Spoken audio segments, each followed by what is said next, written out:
ঘন সাদা আকাশের যেই দৃশ্যটা যখনই দেখছিলাম তখনই আমি ভেবে নিয়েছিলাম এটা ক্যানভাসে আঁকবো। তো 8x12 একটা ক্যানভাস নিয়ে বসলাম এটা আঁকার জন্য। তো যেখানে যেহেতু মূল বিষয়বস্তু হচ্ছে যে দুইটা মানুষ, একটা ছেলে একটা মেয়ে।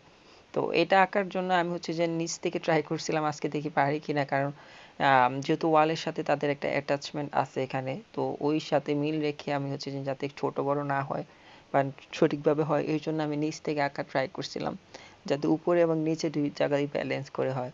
তো এখানে আমি কোনো নিয়ম বা কোনো কিছু ফলো করি নাই, আমি আমার মতো করে যেভাবে আমার সুবিধা হয়েছে আমি ওইভাবে আঁকার চেষ্টা করছি।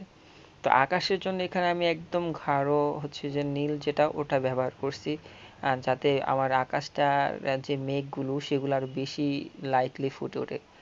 তো মাঝখানে আমি হচ্ছে যে সাদা রংটার সাথে হালকা পরিমাণ নীল ব্যবহার করছি, যাতে আমি শেডিংটা দিতে পারি, আলো এবং অন্ধকারের জিনিসটা আমি ফুটে তুলতে পারি। ওয়ালের জন্য এখানে আমি হচ্ছে অলিভ কালারের মধ্যে নিয়েছিলাম, তার সাথে আমি একটু হলুদ মিক্স করে আর একটু লাইট তৈরি করছিলাম।